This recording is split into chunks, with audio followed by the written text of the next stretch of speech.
चलो व्रत के बारे में बताएं, क्या व्रत वाले में, पाई वाले में एक वो बता रखा है मैंने, आयत वाले में।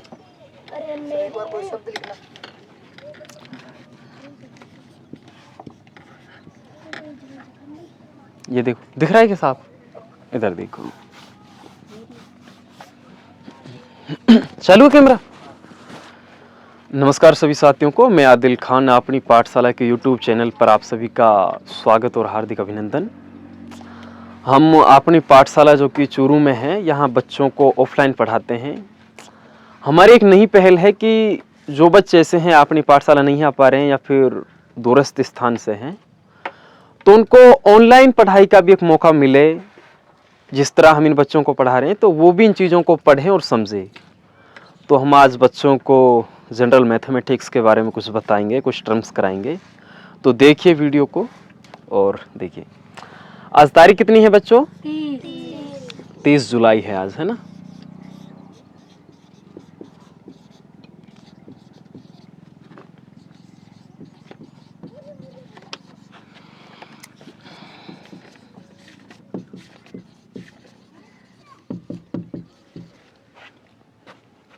इधर देखिए, आज हम आपको दो चीजों के बारे में बताएंगे। एक तो होती है आयत और एक होती है वर्ग। आयत और वर्ग में मुख्यतः क्या डिफरेंस है? एक को तो हम कहते हैं रेक्टेंगल। रेक्टेंगल अगर हम हिंदी में बोले तो इसको क्या बोलते हैं? आयत। एक होता है हमारा स्क्वायर। क्या होता है? इसको अगर हम हिंदी में बोले तो क्या बोलेंगे? वर्ग। वर्ग नहीं, वर्ग। ये आरे आधा है, इधर देखिए। इन दोनों में मुख्यतः डिफरेंस ये है कि ये 2D फिगर हैं, यानी कि इसमें लंबाई होती है, चौड़ाई होती है, मोटाई नहीं होती है। अगर इनको 3D टाइप का अगर फिगर देखें तो वो हो जाता है क्यूब एंड क्यूबिन, घन और घनाभ। उनमें क्या होती है? लंबाई होती है, चौड़ाई होती है, प्लस में मोटाई होती है। आपने देखा है किसी आयत में मोटाई? ये क्यों है कि रेखीय आकृति है। जैसे सिक्का होता है, सिक्के में लंबाई भी होती है, कितना लंबा है, चौड़ाई। ये तो एक वृत्ताकार में होता है अगर उसको रेखीय आकृति की दृष्टि से देखें। अगर हम उसकी रियल फिगर देखें तो क्या होता है? एक सिक्का बेलनाकार होता है, क्योंकि एक सिक्के की क्या होती है? मोटाई। और जो एक वृत्त होता है वो वर्चुअल नहीं होता, वो केवल एक इमेजिनेशनल होता है, एक काल्पनिक आकृति होती है, उसकी मोटाई नहीं होती है। उन्हीं काल्पनिक रेखाओं में से या फिर आकृतियों में से है आयत और वर्ग। अगर इनको वर्चुअल फिगर देखना है तो आयत की जगह तो हमें लेना पड़ेगा घनाभ और वर्ग की जगह लेना पड़ेगा हमको घन। घन आप में से पासा किस किसने देखा है? पासा जैसे से खेलते हैं, डाइस बोलते हैं जिसको, वो इतना ही तो लंबा होता है, इतना ही चौड़ा होता है।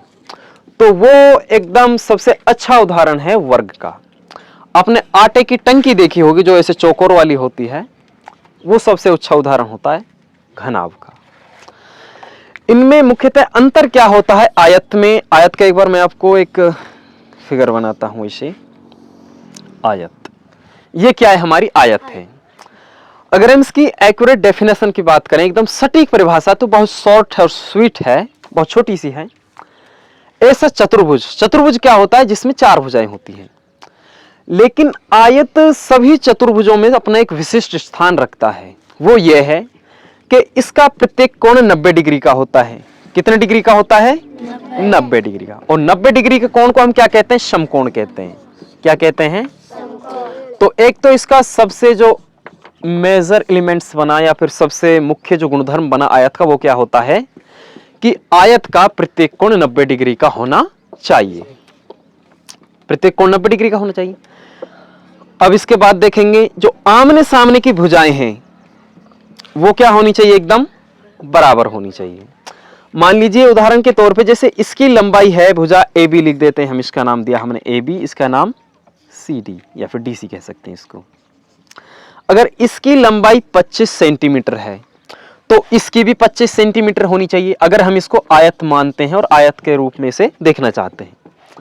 तो ये 25 है AB, तो इसका एक फॉर्म ये बनेगा, इसका गुणधर्म। तो AB बराबर कितना है हमारा? 25 है। तो AB बराबर होना चाहिए DC के। तो बराबर इनकी कितनी है? 25 सेंटीमीटर है। इसी प्रकार जो AD है, इसकी लंबाई इसके बराबर होनी चाहिए। अगर ये मान लेते हैं हम 10 सेंटीमीटर है तो इसकी भी 10 सेंटीमीटर होनी चाहिए, अगर ये एक आयत है। अगर इसकी 10 सेंटीमीटर इसकी 10 सेंटीमीटर नहीं है तो ये आयत नहीं होगा, ये केवल चतुर्भुज होगा। तो ये देखिए AD और CD बराबर 10 सेंटीमीटर, ये इसका बराबर, ये इसके बराबर, ये इसके बराबर। इसके बाद जो तीसरा बचा है वो है कि इसका विकर्ण है, जो क्या है विकर्ण, जो एक कोने से दूसरे कोण पे ये विकर्ण एक दूसरे को समद्विभाजित करना चाहिए। मतलब इतनी दूरी यहां से, इतनी दूरी यहां से, इतनी दूरी यहां से, इतनी दूरी यहां से, एकदम बीच जो इसका सेंटर पॉइंट है यहां से इसको भेदना चाहिए, यहां से काटना चाहिए। ये आयत के मुख्यतः 3 गुणधर्म। अगर आप बात करें कि आमने सामने की भुजाएं बराबर होनी चाहिए, ये एक आयत नहीं है लेकिन एक चतुर्भुज है, लेकिन आयत का इसमें एक गुणधर्म निहित है कि आमने सामने की भुजाएं नहीं वो बराबर है। इसकी मान लेते हैं 20 सेंटीमीटर, इसकी 10 सेंटीमीटर, इसकी 10 सेंटीमीटर, लेकिन इसका क्या है प्रत्येक कोण 90 डिग्री का नहीं है, और ना ही इसके विकर्ण है जो वो समद्विभाजक है। मतलब कि एक दूसरे को समान दूरी पे नहीं काट रहे, एकदम बीचों बीच से नहीं काट रहे। ये तो क्या हो गया आयत के बारे में, ये मैंने आयत के गुणधर्म बताए हैं। अब देखते हैं वर्ग की। वर्ग और आयत में अंतर केवल यह है कि इसमें तो आमने सामने की भुजाएं बराबर होती हैं, किसमें आयत में, और वर्ग में क्या होता है कि चारों भुजाएं बराबर होती हैं। मान लीजिए ये हमारी 10 सेंटीमीटर है, AB बराबर 10 सेंटीमीटर है, तो BC बराबर भी कितना होगा 10, CD बराबर भी 10 होगा, ये भी 10, ये भी 10, ये भी 10 और ये वाला भी 10। इसमें चारों भुजाएं बराबर होती हैं। अगर बात करें इन दोनों में समानता क्या है आयत और वर्ग में, तो समानता यह होगी कि सर इनका प्रत्येक कोण 90 डिग्री का होता है, आयत का भी 90 डिग्री का होता है और वर्ग का भी 90 डिग्री का होता है। अगर बात करें इनमें मुख्यतः अंतर क्या है, आयत और वर्ग में अंतर क्या है, तो अंतर यह है कि इसकी तो आमने सामने की भुजाएं बराबर होती हैं और इसकी चारों भुजाएं बराबर होती हैं। यह समझ आया? तो वो क्या है वर्ग और ये क्या है आयत। अब बात करते हैं इनके जो सवाल आते हैं पेपर में वो किस प्रकार के आते हैं। इनसे संबंधित वैसे जैसे हम 5वीं तक के लेवल के देखते हैं, 2 ही तरह के आते हैं। एक तो आता है परिमाप वाला प्रीसीमीटर, एक होता है एरिया वाला यानी क्षेत्रफल। सबसे पहले हम ये देखेंगे कि परिमाप क्या है। परिमाप 2 शब्दों से मिलकर बना है। परि इसमें क्या है, एक अलग वर्ड है, उपसर्ग है, और एक है माप, ये इसमें मूल शब्द है। परि का अर्थ होता है चारों ओर, माप यानी मापना क्रिया है। जैसे हम शब्द लेते हैं पर्यावरण, यानी कि जो हमारे चारों ओर का जो आवरण है वो क्या है पर्यावरण है। अगर हम इसको यहां फिट करते हैं आयत पे या फिर वर्ग पे या किसी भी और आकृति के परिमाप के ऊपर, तो क्या होगा, किसी भी आकृति की जो चारों ओर की भुजाओं की जो लंबाई है उस लंबाई के योग को क्या कहेंगे परिमाप कहेंगे। क्या कहेंगे परिमाप। जैसे हम उदाहरण के तौर पे इसी को देखते हैं, अब इसका हमें परिमाप निकालना है। जैसे ये कितना है हमारा 25 सेंटीमीटर।